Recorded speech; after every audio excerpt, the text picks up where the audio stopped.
Production funding for Arts Upload has been provided in part by Muriel McBrien Kaufman Foundation, Hall Family Foundation, the Hartwig Family, Francis Family Foundation, Richard J. Stern Foundation for the Arts, Courtney S. Turner Charitable Trust, and by viewers like you.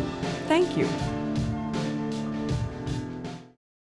Hi, I'm Randy Mason. And I'm Marisol Word. Our show's called Arts Upload, and this week we've come to the art space. With a look at the way new works are being built at the Kansas City Rep. Plus, the spirited art of distilling and some of the prettiest storm photos you may ever see. That and more ahead on the Upload.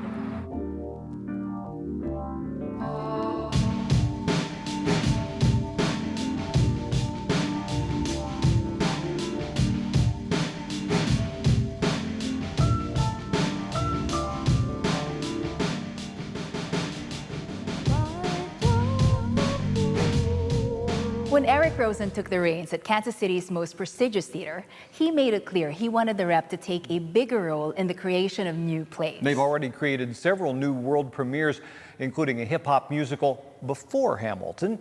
And underway right now, they've got something called Origin KC. Long story short, two brand new productions are running in rotation at the Copacan Stage downtown. We've been watching one of them, Fire in Dreamland, since it first started taking shape back in December.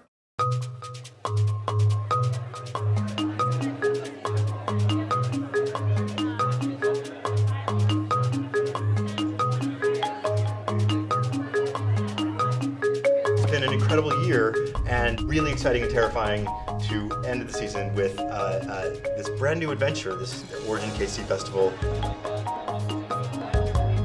What we're doing together is creating visibility for new stories that need to be told. What the play is asking us to do is to jump in time as if we were doing jump cuts. To me, Kate is a shipwreck and her apartment is washed up on the beach, represented by drifted sand dunes and a city bench. Maybe nothing shows the size of the team it takes, cast and crew, designers, marketers, ticket sellers, better than this opening day meeting at the Kansas City Rep. Actually, it's a twofer. In less than a month, they'll craft two world premieres, Lot's Wife and Fire in Dreamland. Oh, let's not say cold and in despair on that very first page. She'll just be cold and in despair. Fire first saw the light of day last winter in a staged reading upstairs in the Rep's new lounge. There's something wonderful about new work, which is because it hasn't been done before, because these are world premieres, you can't look to other productions. Oh, how did they solve that issue? You know, so you have to listen in a different way as the team of artists. Because I think the whole point was that it was totally worth it, even though Liam Neeson was scared a lot of the time, because they were not messing around. In the creation of new work, in fact, the audiences do become actually part of the DNA of a piece of theater, because the way they laugh or engage or disengage, playwright hears that, thinks about that, continues to shape the piece. Do you know what I mean? The playwright is Rinna Groff. Rinna's been to Kansas City before. She co-wrote the musical Saved, which the theater staged a few years back. This play has New York City in its DNA, born from research that spurred her to read up on Coney Island and the devastating fires that befell it. In the beginning, when I was doing that research, I thought it's going to be set in 1911 and it's going to have something to do with this fire. But as I kept working and as the play kept emerging, then it became about people who were trying to tell that story of that fire that happened long ago, and then one of them became a filmmaker and it became about film in certain ways.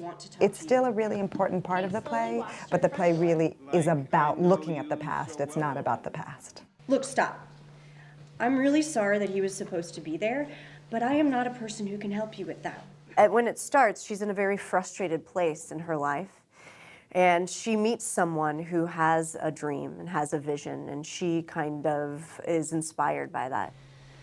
I keep telling myself I'll just quit, go back to grad school. It's like there's nothing left to study. I already have 2 masters and a teaching certificate. Oh, you are a teacher. Dramatizing the kinds of transitions that often face women in their 30s rings true for Brie Elrod. And the dialogue between her character Kate and Jaap, the Dutch filmmaker that she meets on the boardwalk, is rolling easily off both their tongues, even with the constant changes the script has undergone. You do have to really listen. You have to really engage with the person. I mean, we're all on stage pretty much all the time. So there's no going off stage and catching your breath, thinking about the next thing. I mean, this is one, and there's no intermission in the show. So it's once you start going, it is really like a roller coaster. I will show this scene on YouTube, and if many people see it and contribute something, then we move forward. They're really good with my language. You walked out on me. I never walked out on you. Yes, And Marissa, I think she really gets my language and gets my sense of humor. There are all these steps of the process. You always keep coming back to what is the story we're trying to tell? Do we need to add anything that would help us to tell that story? And do we need to take anything away that just gets in the way of the understanding of that story? One thing that's continued to call for clarity is that third body on stage throughout the play. Let's call him the clapper. One of our actors who's playing Lance, Brian Huthert, has this slate board that he clacks. And there's a wonderful percussive nature to the way that we have almost jump cuts from scene to scene very quickly. Those clacks have been written to the script from draft one, but it wasn't until the December workshop here that we realized how much we enjoyed seeing an actor actually making the sound. And when you're ready. There are many different kinds of relationships between directors and designers. I think it's based on the people and the plays. Marissa is a great collaborator and one of my favorite people to work with. With so many cinematic elements in play here, a sound designer has plenty to do. In fact, Brendan Honest has been working on this project for over a year. Now, as the action moves onto the Copaken stage, all those clapper snaps, camera clicks, lions' roars, and music cues must be woven together to draw an audience in. I would love for them to notice all the things I've done with this piece, but I'd like to notice them afterwards when they're talking about it, rather than in the moment. When they're in the moment, they should be watching the actor and being moved by that and being moved by the stagecraft. The others are no longer getting credit. Speaking of stagecraft, don't forget there are 2 shows running in the kind of rotating rep the theater hasn't actually done for decades. Thematically, turns out that Lot's wife and Fire in Dreamland are closer than expected. But physically, not so much. I think maybe we're sharing a wall here and there, but other than that, it is, and I was joking with a friend of mine that it's, as soon as my last moment happens on stage, you hear the tech crew like zzz, zzz, like taking the set down to put up for Lot's wife.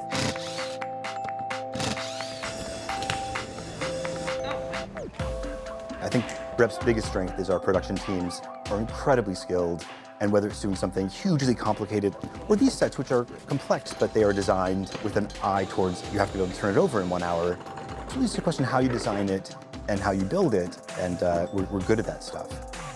Eric Rosen figures that putting his own script in the mix signals he's got skin in the game too. 8 years into his tenure, Origin KC is the most visible proof yet of the Rep's commitment to new works. It's a sort of a spree of celebrations, and we will be offering pre-show conversations we call Making the Play, as well as post-show conversations. Our hope is to deepen audiences' experience with the new work. A very central thing about the play for me has always been the image of the lion with its mane on fire. And I feel like there are things that are happening that make that image even more alive. But the play, more and more, is becoming about how do we define our worth? How do we decide that what we're doing is what we should be doing? How do we feel at home in what we're doing? A show that only has 1 production here and never seen again, we might love, but we prefer a show to start here and then go on to another regional and then go on to New York and then go on to be licensed around the country. We think Kansas City is the ideal origination point for creative work. We're at the center of the country. Artists can get here from anywhere. Our own local artists here have so much pride in what we do. I know you do not like to be late for your work as a petty bureaucrat. To put the playwright in the center of this originating point is really what the festival is all about. It's not a story, it's a film. Origin KC wraps up this season for the Rep, but they'll launch back into action in September with some spectacle when Eric Rosen directs Evita. Arts Upload is your guide to all kinds of creative endeavors around town. And this week, we add distilleries to our list. This one has some cool history behind it, not to mention a head distiller whose boots are pink. Producer videographer John McGrath heads north of the river to show you Restless Spirits. Oh yeah, now you'll be on the list. Hey Pete. Good, how are you?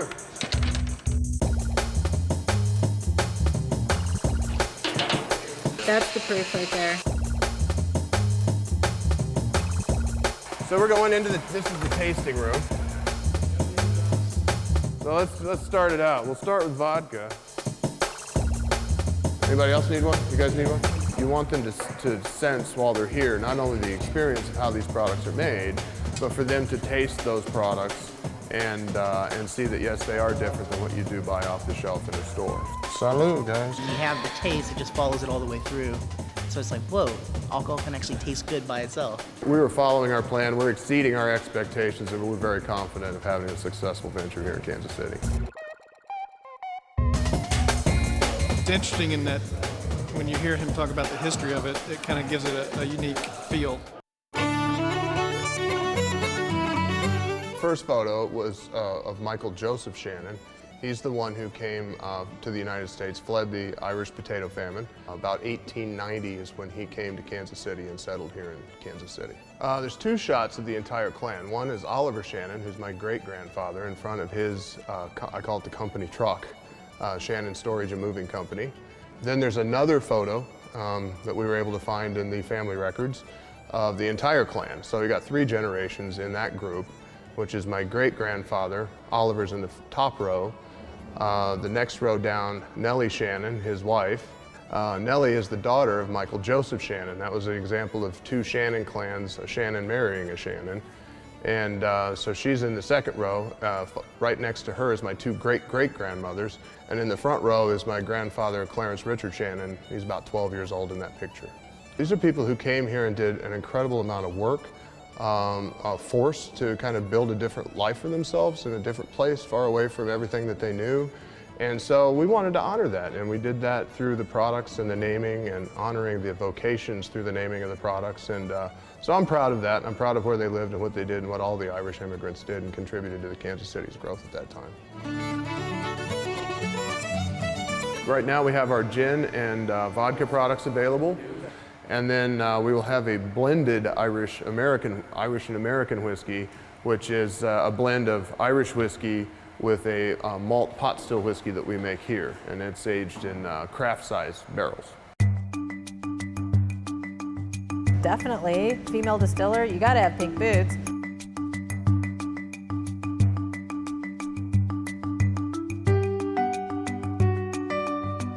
I'm sure I'm not the only female distiller in the country. I can't remember their names, but I've seen some others mentioned, so yeah, I think we should have a club, I guess. First thing that we did was put ground malt barley into the mash tun, 1,000 pounds of grain, and then we put in warm water, about 150-degree water. Let that steep for about an hour. So again, these are what? These are the spent grains, and then pumped the sugar water out into the fermenter. The fermenter, we cool the sugar water, throw in the yeast, and the yeast lives in there for 4 or 5 days. So for our process, it was 4 days, and then the 5th day, I cooled it so that the yeast would go to sleep and fall out. Now today, we are moving the beer that we just created in the fermenter over into the big still. It's called a wash still because that distiller's beer is called wash. The story of Darby O'Still. When we first started planning the distillery, we knew we were going to need a big copper still. So what we ended up with was a 500-gallon Irish-style pot still. It has the big pot, and it has an onion-shaped head on it rather than a straight or a column-type top that most craft distillers use. So this is the only Irish-style still that Vendome has ever made. Right now, this is the only one like it anywhere on the planet. So we pump that over into the big still. Today we're going to distill that and pull out a lot of the alcohol from it, not all of it. And then tomorrow, we'll distill it a second time in a smaller still and get a spirit that we barrel. So after a week of work, here we are at the very end. Last quart. There we go. And then what happens? Well, I'm gonna label them, and then they're just gonna sit here. For me, I just want everybody to taste it because I think it's good. A lot of people don't realize it, but the H&R Block Art Space has been here since 1999. It serves as a sort of teaching museum for the Kansas City Art Institute. In fact, the annual BFA exhibition, featuring examples of work by 117 degree candidates from every discipline that the Kansas City Art Institute has to offer. It will run through May 14th, before the tradition called KC Flat File comes around again in June. And don't forget the project wall on the west side. LWC number 1 by Carl Kurtz is actually the 19th large-scale installation they've had up there. The art space is open 5 days a week, closed Sundays and Mondays, and they will be part of First Fridays on May 6th. Well, graduation season is upon us, so that means storm season is too, making it a perfect time to revisit one of our favorite Arts Upload pieces. It's about photographer Stephen Locke and his amazing time-lapse videos. Producer videographer Julie Denichet tagged along for some of the meteorological excitement last fall, and it's well worth another look now.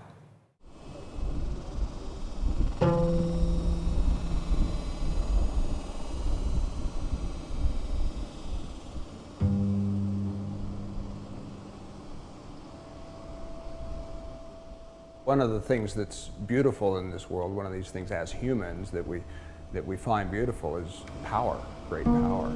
And thunderstorms have great power. So as we watch a thunderstorm coming across the plains, the rain is falling and that's nurturing the soil and the crops. But at the same time, you have torrential rain and destructive hail and deadly lightning. So when you're watching a supercell thunderstorm, with or without a tornado, you're watching the act of creation and destruction simultaneously. Storms, of course, are very dramatic and very exciting, especially on the Great Plains. Oklahoma, Kansas, Nebraska, those center states right through the middle of the country. These have the strongest storms in the world. Well, the season is generally springtime into early summer. That's when the atmosphere is most volatile and capable of producing supercell thunderstorms. The first thing I do when I get up in the morning is forecast. There's some basic data that I look at. I try to give myself a sense of what the atmosphere looks like 10 days out, 5 days out, 3 days out. Severe storm forecasting is just a tool to get you into close proximity of the storm. Ultimately, my purpose in being there is art.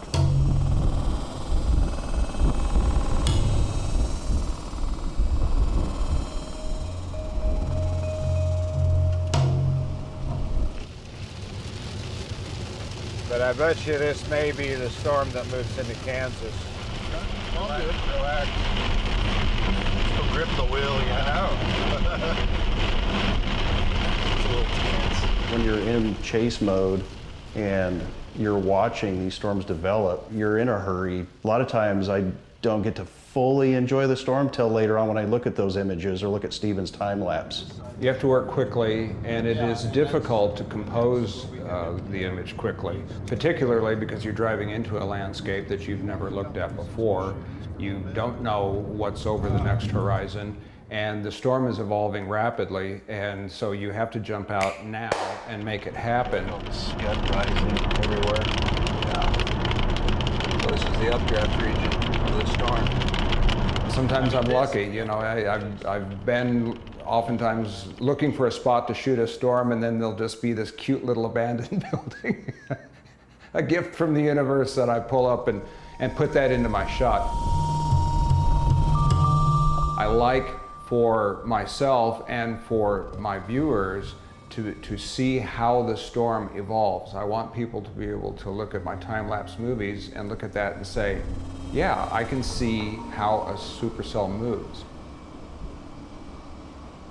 There are chases we go on where You know, it might be a cap bust. You know, the storms just don't develop. Everything looks good, the ingredients are there. Sometimes it just doesn't happen, but when it does, it's very rewarding. Oh, wow. Check that out.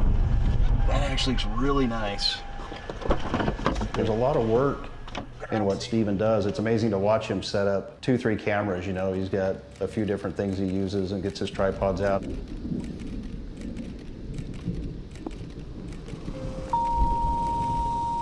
I was initially disappointed in the structure of that storm, and at the time I was shooting it, I really didn't feel good about what I had, but when I got back and looked at the images and the time lapse on the computer screen, I actually was pretty impressed with the quality of the light coming from the sunset. We had that warm alpenglow, that warm, sweet light, and the storm has got enough movement and enough gorgeous light that I think it's actually a nice time lapse. For years, I had always wanted to shoot a shelf cloud coming over the downtown area. So for many years, I've been running down to Liberty Memorial to shoot storms coming over the city. I remember wondering, should I go, should I not go? And it turned out to be a really beautiful storm.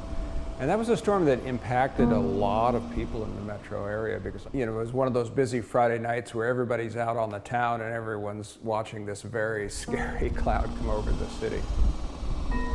I love supercell thunderstorms. Nothing gets me present the way a supercell thunderstorm does. And in fact, I can remember, you know, some of the very, very earliest experiences I would have in the middle of nowhere with thunderstorms at night. You know, I'm having this euphoric spiritual experience.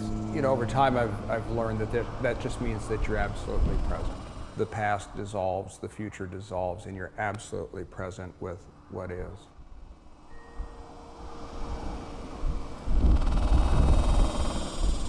An exhibition of Stephen Locke's photos, teamed with poetry by Karen Miriam Goldberg, is currently on display downtown at the Kansas City Public Library. On May 26th, the two will be there to discuss their new book, Tempests, Tornadoes, and Thunderous Skies.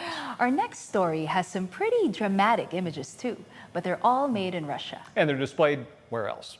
The Museum of Russian Icons in Clinton, Massachusetts. Housed in an old mill, a collection that started with one piece purchased at a flea market has grown into something much larger.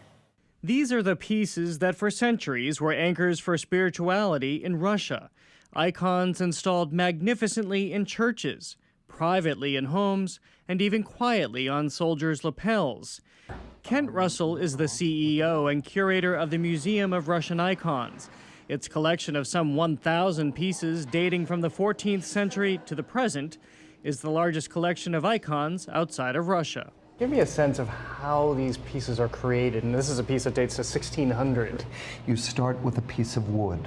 Wood is a sacred material. Jesus was a carpenter. Then it's egg tempera paint, egg yolk, egg tempera, the origin of life. As far as the icons are concerned, I didn't know what one was.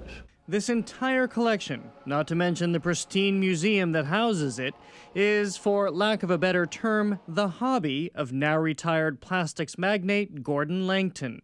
And it all began with this icon, found at a Russian flea market in 1990. I picked it up and I decided I'd ask if I could buy it. And they told me I could buy it for $28, I think it was. As the owner of Nipro, a plastics manufacturer with dealings in Russia, Langton became enamored with icons, and a collection was born. In his spare time, Langton made himself an icon expert. He acquired most of his pieces in Germany, where a flood of icons safely landed during Stalin's anti-religious regime. I brought them back and they went on the walls of our home. And when it got to be 100, my wife said, no more. And so I started trying to figure out what to do with them. In 2006, Langton used part of his plastics fortune to build the Museum of Russian Icons, turning a rundown former mill building into a state-of-the-art museum in Clinton, Massachusetts. It's where his company was located, but not exactly a cultural hub. Why did you want it here in Clinton? I like Clinton. Ever practical, he served as collector and curator. When you're hanging icons in the middle of the day, you gather a crowd watching you. And they all have ideas, and they're telling me, move this one over here, it would be better if it was a little higher, and put them closer, this kind of stuff. So I decided that I would put them all up at 2 a.m., and I did. Might be worth a quick stop on your next East Coast getaway. But speaking of getaway, we're going to have to because, well, we're out of time. But we'll be back next week with G's Bend Quilters and the favorite fountain as well. Till then, from here at the Art Space, I'm Randy Mason. And I'm Maris Aylward. Thanks for watching. On this site where we stand was once a place called Dreamland. I know about Dreamland. They're actually using that trademark again with some of the boardwalk redevelopment plans. It burned to ash in the year 1911. There is the coolest stuff in here about this girl, this worker chick who sold concessions at the Animal Pavilion. She has this awesome mermaid thing going on, like a whole costume, but she really looked... Let me find the picture. I don't need a computer to write. So what do you need? You think that if we use a computer, then you will have your happy ending? I never said happy like happy. Production funding for Arts Upload has been provided in part by Muriel McBrien Kaufman Foundation, Hall Family Foundation, the Hartwig Family, Francis Family Foundation, Richard J. Stern Foundation for the Arts, Courtney S. Turner Charitable Trust, and by viewers like you. Thank you.